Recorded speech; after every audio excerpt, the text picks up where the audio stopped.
Bienvenue. Aujourd'hui, on plonge au cœur d'un défi qui repousse les limites de l'endurance humaine. Et surtout, on va décortiquer la technologie qui se cache derrière un exploit presque surhumain. Tout part d'une question qui peut sembler complètement folle. Comment est-il possible de conquérir plus de 70 des plus hauts sommets américains en une seule et même expédition? C'est le projet un peu dingue de Kilian Jornet, baptisé States of Elevation. Pour qu'on se rende bien compte de l'échelle, c'est Kilian Jornet lui-même qui en parle le mieux avec cette analogie.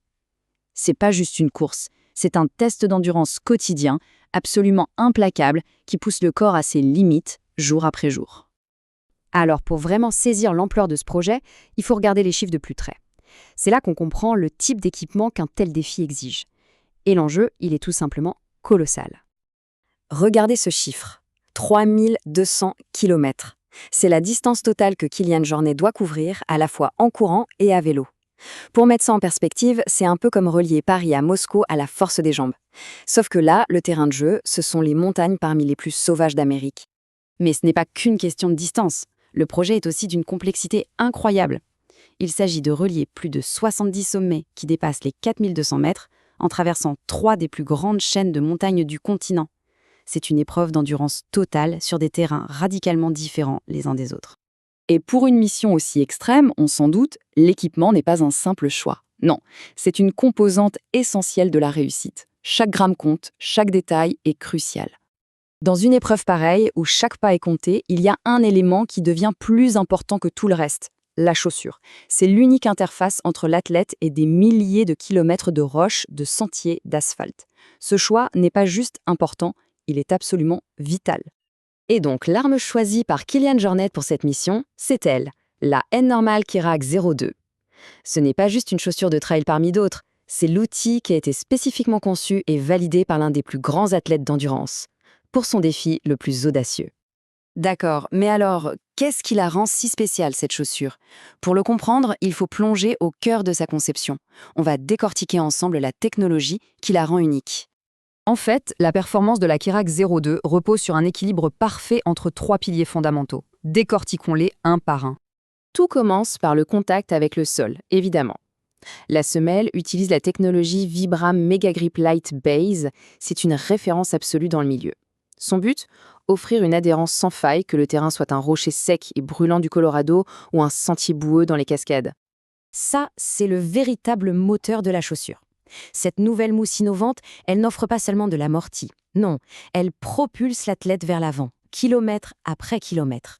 Et le rocker amélioré, lui, aide à garder une foulée efficace, même quand la fatigue extrême s'installe. La tige, c'est un peu l'armure de la chaussure. Elle combine du polyamide et du Kevlar, un matériau qu'on connaît pour sa résistance extrême. Elle doit pouvoir encaisser les chocs contre les rochers, tout en restant assez respirante pour que le pied sèche vite après une traversée des rivières. C'est cet équilibre, en fait, qui fait toute la différence. Ces chiffres, ils racontent une histoire d'équilibre. Un poids plume de 216 grammes, c'est incroyablement léger pour une chaussure conçue pour de l'ultra-distance. Et pourtant, avec une hauteur de semelle de 26 mm au talon, elle offre un amorti vraiment conséquent. Réussir à combiner cette légèreté, cette protection et cet amorti, c'est une vraie prouesse d'ingénierie. Mais bon, toute cette technologie sur le papier, c'est bien beau. Mais ça ne vaut rien si ça ne résiste pas à l'épreuve du terrain.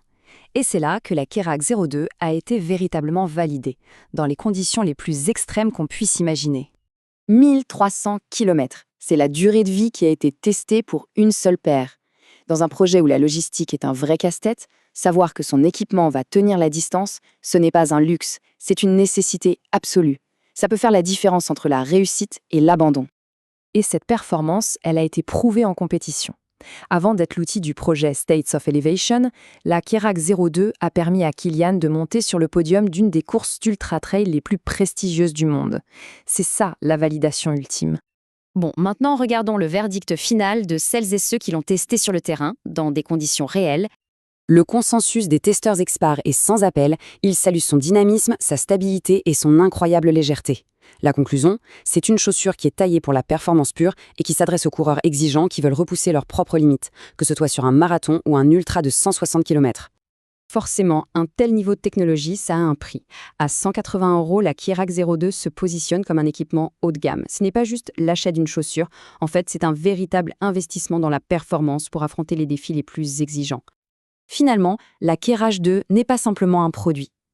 C'est le prolongement de la volonté d'un athlète qui est en train de repousser les frontières du possible. C'est un outil à la hauteur d'une ambition qui, elle, est hors norme. Ce qui nous laisse avec une dernière réflexion. L'histoire de Kylian Jornet et de sa chaussure illustre une idée assez puissante. Au-delà du sport, ça nous interroge. Jusqu'où l'outil parfait peut-il nous permettre de repousser les limites de ce que l'on croit possible ?